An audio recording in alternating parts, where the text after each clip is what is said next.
So good morning, brothers and sisters.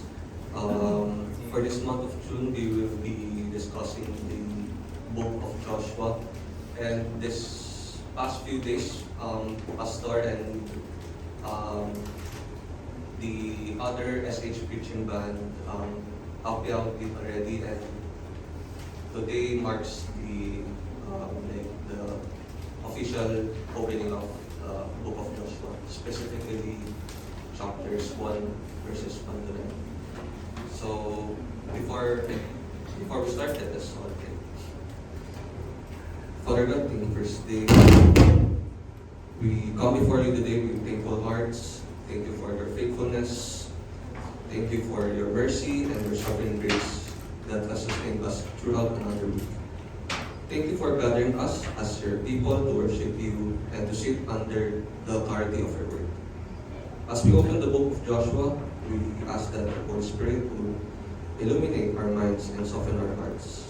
Help us not merely to hear your word, but to understand it, believe it, and obey it. Lord, remove any distractions. Convict us where we need conviction. Encourage us where we need encouragement. Strengthen us where we are weak. Most importantly, help us to see Jesus Christ in this passage. Though we are studying Joshua, may our eyes ultimately be fixed upon Christ, our greater Joshua, our Savior, our King, and our Redeemer. May your word accomplish your purpose in our lives. May you be glorified, your church be edified, and your people be strengthened. We ask all this in this name we pray. Amen. So today, we begin our study of the book of Joshua. And if there is one word that summarizes the opening of this book, it is the word transition. So the book of Joshua is a book of transitions. Israel is standing between two worlds. Behind them is wilderness. Before them is the promised land. Behind them are 40 years of wandering. Before them is the fulfillment of God's covenant promise. Behind them is survival, and before them is conquest. Behind them is the old season, but before them is the new season ordained by God. And brothers and sisters, as I studied this passage or the book of Joshua, I realized that many Christians live exactly at this point. Many desire God's blessings, many desires God's promises, many desires God's provision, but not everyone is willing to leave their comfort zone. Not everyone is willing to leave their Horeb. In the book of Deuteronomy, last month, Israel had become familiar with wilderness life. They knew how to gather manna, they knew how to set up tents, they knew how to survive in their daily work or in their daily activities. But now, God is calling them forward. God is saying, arise, cross this Jordan, move forward. And perhaps there are believers today who have become spiritually comfortable. Comfortable attending church, listening to sermons, and receiving blessings. But God did not save us merely to stay comfortable. God saved us for His glory, for His purpose, for His kingdom. Sometimes we think the purpose of life is simply to survive, to earn money, to secure our future, to be comfortable in life. Those things may be important in our life, but they are all temporary. The purpose of the Christian life is much bigger than personal comfort. The purpose of life is the glory of God. The purpose of life is obedience to God. The purpose of life is kingdom advancement and is making Christ known. So that is why when we come to Joshua, we see people being called out of comfort and into God's purpose.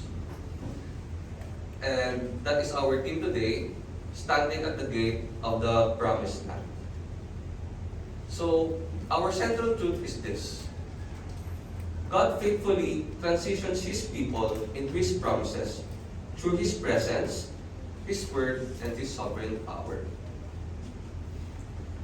So we have just read in our scripture reading, the Joshua 1 to 9. So because before we can apply this to our lives, this text, we must first understand what is happening in the life of Israel in that time. So the opening verse places us in one of the most significant transitions in redemptive history. Moses is dead, the wilderness years are ending, and the promised land stands before them. Let us consider that background for a moment. That book opens with a major event. Moses is dead. Imagine what that meant to Israel. Moses was their leader. Moses was the prophet God used to confront Pharaoh. He led them through the Red Sea. He received the law. He guided Israel for 40 years.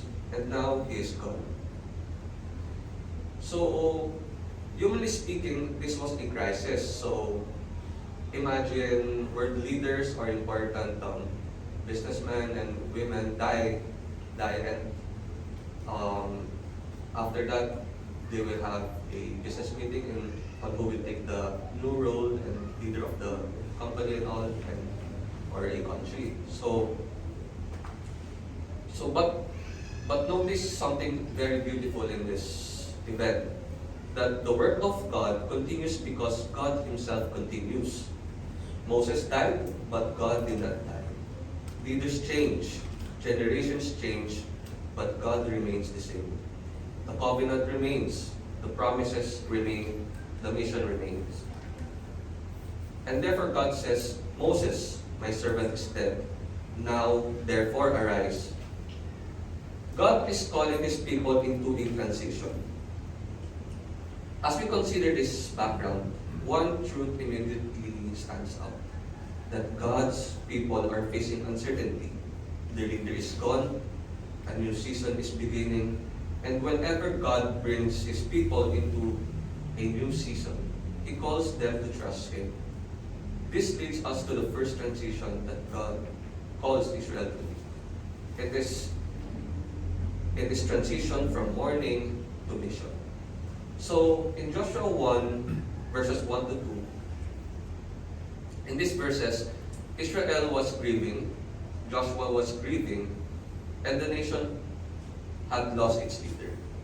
But God's first commandment is not to remain where they are. God's first commandment is arise. Move forward. There is still a mission. There is still a purpose. There is still work to be done. Brothers and sisters, this is an important lesson for us. Many believers become stuck in the past. Past failures, past sins, past disappointments, past victories, past comfort. But God often calls His people to move forward. Notice that the first command of God in Joshua is essentially to go. And doesn't that sound familiar when we come to the New Testament? Jesus says in Matthew 28:19, "Go therefore and make disciples of all the nations, baptizing them in the name of the Father and the Son and the Holy Spirit." The church is not called merely to gather. The church is called to go. We are not saved merely to receive. We are saved to serve. We are not saved merely to enjoy fellowship. We are saved to fulfill God's mission. Sometimes believers become spiritually comfortable.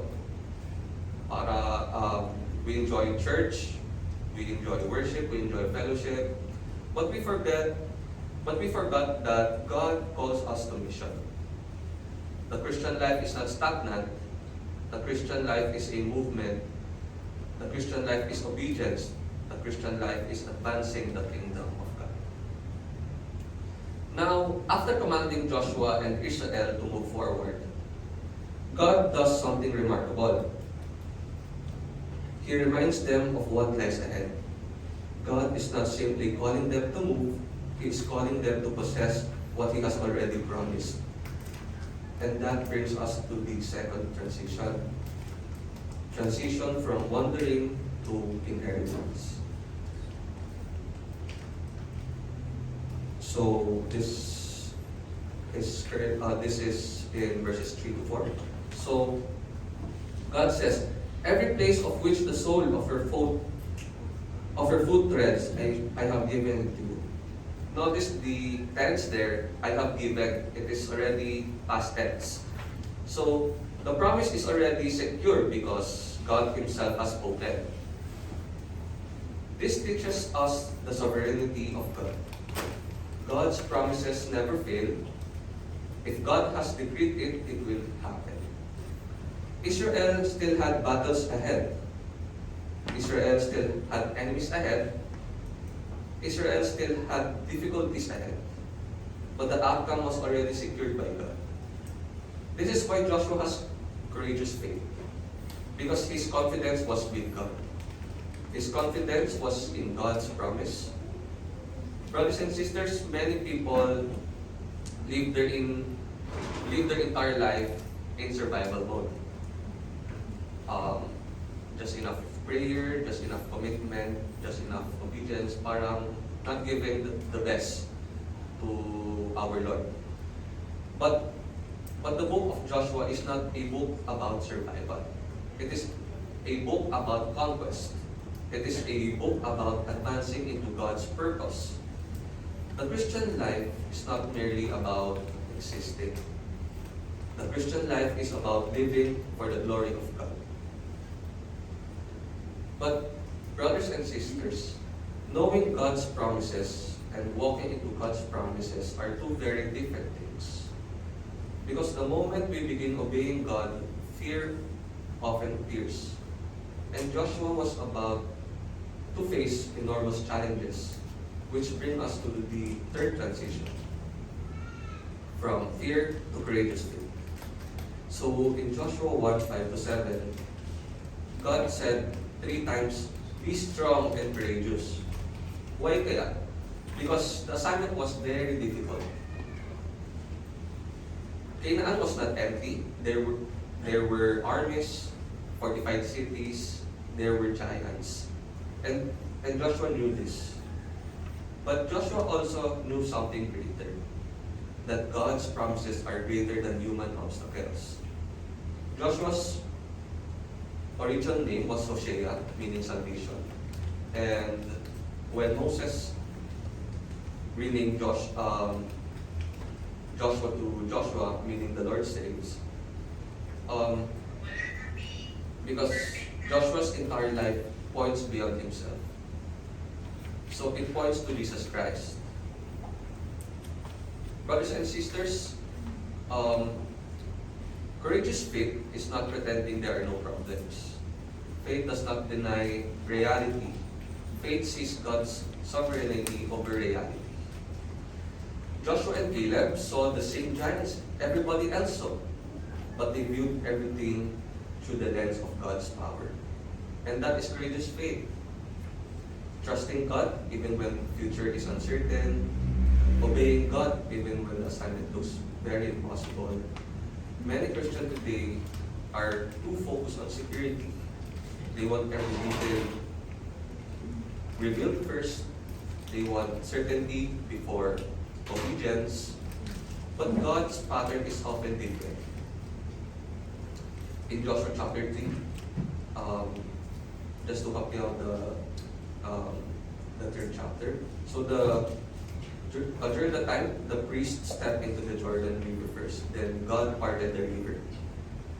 In Exodus, the sea parted and the people walked. But in Joshua, God teaches another lesson. That people should trust, then the river parts. In the river parts, then people walk. So, this quote teaches us that we should trust God first and be obedient to Him, and parang we trust Him like fully and do everything na like and do everything na we can. So it's not parang telling God na show something, then that's the time na you will trust that's the time that you will trust God, or you will follow God's promises and His law. God says, take the step of faith, trust my promises, trust my word, trust my power, then watch God's work. Now, the question now becomes, how can Joshua remain courageous? How can he continue trusting God when difficulties arise? The answer is not found in self-confidence. The answer is found in God's word. And that leads us to the fourth transition, from human wisdom to submission to the word. In Joshua 1:8, this book of the law shall not depart from your mouth, but you shall meditate on it day and night, so that you may be careful to do according to all that is written in it. For then you will make your way prosperous, and then you will have success. So before warfare, before conquest, before strategy, God points Joshua to Scripture. Why? Because God's people are sustained by God's word. Joshua was not to depend on military wisdom, not human strategy, not personal talent, but divine revelation. Brothers and sisters, one of the dangers of modern Christianity is spiritual complacency.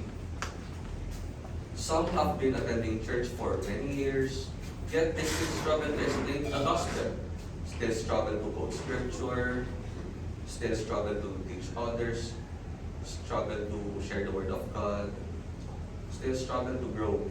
But Joshua reminds us that God's people must be people of the word. The Christian life is not merely about hearing sermons, it is about obeying God's truth, meditating upon God's truth, living God's truth, and sharing God's truth.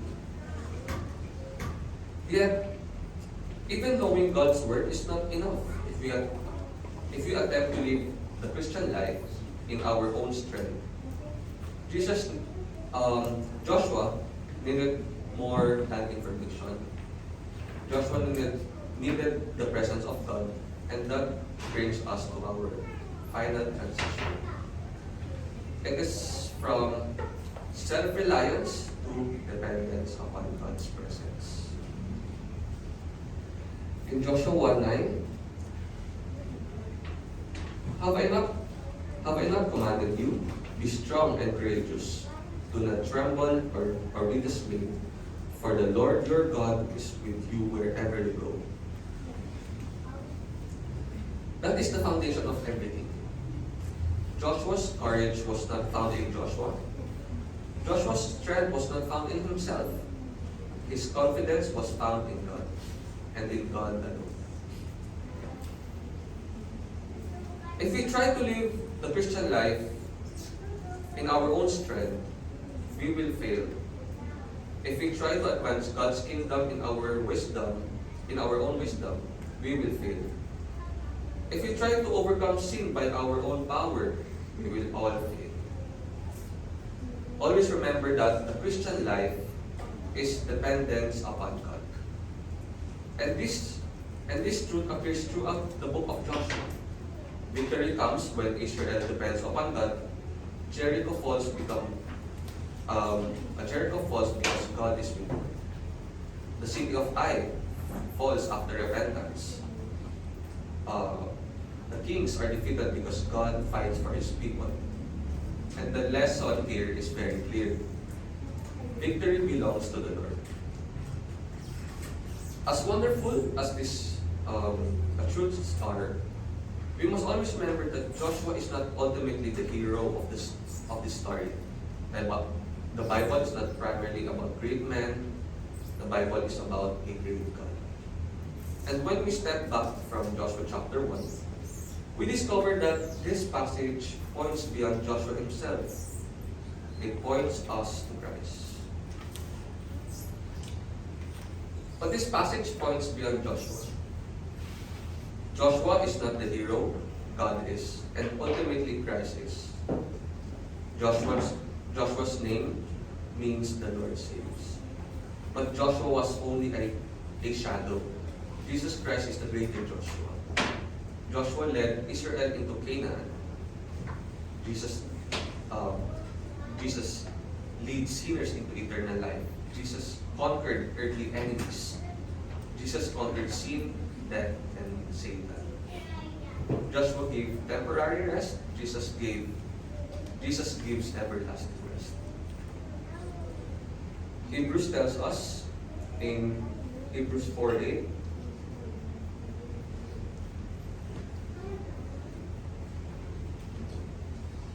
for if Joshua had given them rest, he would not have spoken of another day after that. The rest Joshua provided was only temporary. It pointed forward to Christ. And therefore, in Hebrews 4:9, there remains a Sabbath rest for the people of God. Everything in Joshua ultimately points to Jesus. And that brings us to our conclusion this morning. As we look back over Joshua chapter 1, verses 1 to 9, we see a faithful God who calls His people, leads His people, sustains His people, and fulfills His promises to His people. Israel stood at the gate of the promised land. Behind them was the wilderness, before them was the inheritance, and God called them to transition from mourning to mission, from wandering to inheritance, from fear to courageous faith, from self-reliance to dependence upon God. But Joshua ultimately points beyond Joshua. It points to Jesus Christ Himself. And just as Joshua was told, arise, go forward, Jesus tells His church, go therefore and make disciples of all nations. Brothers and sisters, God did not save us merely to remain comfortable in life. Comfort can become a prison when we stop growing, when we stop serving, when we stop evangelizing, when we stop pursuing holiness, when we stop living for God's glory. We settle for less than what God has called us to do. The book of Joshua challenges us to move forward, trust God, obey God, advance in God's kingdom, live for God's glory. The purpose of your life is bigger than comfort, bigger than personal happiness, bigger than survival, and we were created for the glory of God. We are redeemed for the glory of God, and we were born again for the glory of God. And therefore, the question is not, am I in a season of transition? But rather, am I trusting the God who leads His people through transition? Because every transition ordained by God is designed to bring His people closer to His promises, His purposes, and ultimately to Jesus Christ. But the story is only just a beginning. So, in the coming days, the SH Preaching Band will continue to discuss the book of Joshua. Next week, we will meet Rahab. She is a gentle, a prostitute, and unlikely recipient of grace, yet God saves her. Because salvation has always been by grace alone and through faith alone. Rahab will eventually become part of the genealogy of Jesus Christ. God saves sinners not because they deserve it, but because of His sovereign grace. And after Rahab, we arrive at one of the most memorable events in the entire book. It is the crossing of the Jordan River in chapter 3. It is a very impossible obstacle, a powerful God, and a lesson about courageous faith that every believer needs to learn So, that's all. Now, church, the same God who led Joshua is the same God who leads His church today. And because He is faithful, we can trust Him in every season of transition. And that is why everything we have here today is not just information, but an invitation. An invitation to trust God, to obey God, and to follow God wholeheartedly. My hope and prayer is that you were encouraged, challenged, and strengthened by the Word of God today. And more than that, I hope that the Lord has stirred our hearts and a renewed desire to go, to share the Word of God, to give out the gospel, and to advance the kingdom of God. Not just inside the church, but outside the church. Not just in fellowship, but in mission. Not just in hearing, but in obedience. This is only the first week of our study in the book of Joshua. And in the coming days, we will continue to see how God leads His people step by step into His promises. So now let us all close. Father God, thank you for your holy, sufficient, and life-giving word. Thank you for reminding us today that you are the God who faithfully leads your people through every season and every transition of life. Forgive us for the times when we have chosen comfort over confidence. Forgive us when we have become spiritually complacent. Forgive us when we have focused more on our own plans than our own purposes, than on our own purposes. Teach us to trust you as Joshua trusted you. Give us courageous faith. Help us to stand firmly upon your promises. Submit ourselves to your word and depend completely upon your presence, Lord. May we never settle for merely existing as Christians. Instead, may we live with purpose, conviction, holiness, and obedience for your glory.